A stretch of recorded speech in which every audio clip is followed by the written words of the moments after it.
ربنا ارحم لنا یا ربنا۔ حضور نبی اکرم صلی اللہ علیہ وسلم کی ایک حدیث شریف میں نے پہلے عرض کی کہ حضور نبی اکرم صلی اللہ علیہ وسلم فرماتے ہیں، ان سے پوچھا گیا دیور کے بارے میں، حضور نبی اکرم صلی اللہ علیہ وآلہ وسلم بارک نے منع فرمایا، حضور نے فرمایا کہ الحمو الموت، یہ دیور یا جو شوہر کے رشتہ دار ہوتے ہیں وہ تو ایسے ہیں جیسے موت، فلہذا ان کی طرف نہیں جایا جا سکتا بغیر پردے کے۔ تو اب کیا کریں؟ اس کے لیے ایک حل شریعت مطہرہ نے دیا ہوا ہے کہ جب بھی کوئی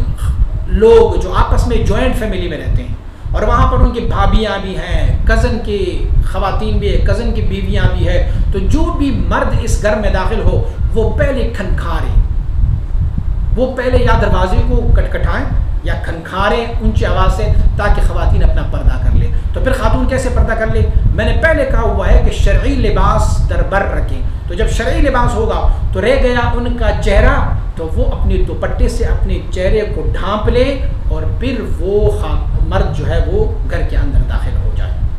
لیکن اگر ایسے ہو کہ کمرے آپس میں جڑے لگے ہو تو پھر کیا کیا جائے؟ اس صورتحال میں بھی یہ لازم ہے، کوئی بھی مرد جب اپنے گھر میں جائیں گے وہ کھنکھاریں، آواز لگائیں تاکہ دوسرے خواتین جو وہاں پر ان کی بھابیاں ہیں وہ اپنے چہرے کو پردے سے ڈھانپیں، اس کے بعد وہ مرد جو ہے وہ وہاں پر جائے۔ حضور نبی اکرم صلی اللہ علیہ وآلہ وسلم بارک نے فرمایا ہوا ہے ایاکم والدخول علی النساء،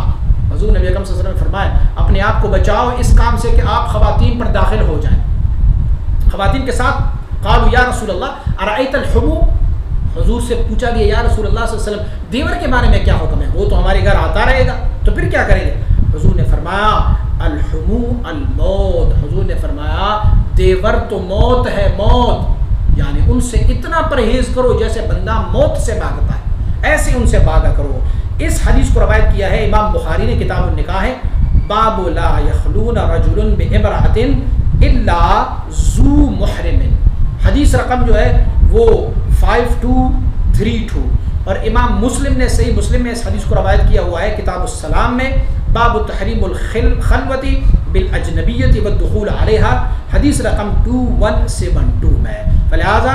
یہاں پر بھی آپ احتیاط کر لے کہ کوئی بھی مرد اگر گھر جائیں گے جہاں پر ان کی بھابیاں ہوں گی تو وہ اس میں سے کھنکھارے، آواز لگائے۔ الحمدللہ حضور مبارک صلی اللہ علیہ وسلم نے ہمیں یہ تعلیم فرمائی ہوئی ہے، اور ہم چونکہ جوائنٹ فیملی میں رہتے ہیں تو وہاں پر ہماری بھابیاں بھی ہے اور ہماری بھتیجوں کی بیویاں بھی ہے، ہم میں سے جو بھی اپنے گھر جاتے ہیں پہلے کھنکارتے ہیں، آواز لگاتے ہیں، اور وہ سارے الحمدللہ وہاں پر اپنے چہرے کو ڈھانپ لیتی ہے، پردہ کرتی ہے، اور اس کے بعد ہم اپنے گھر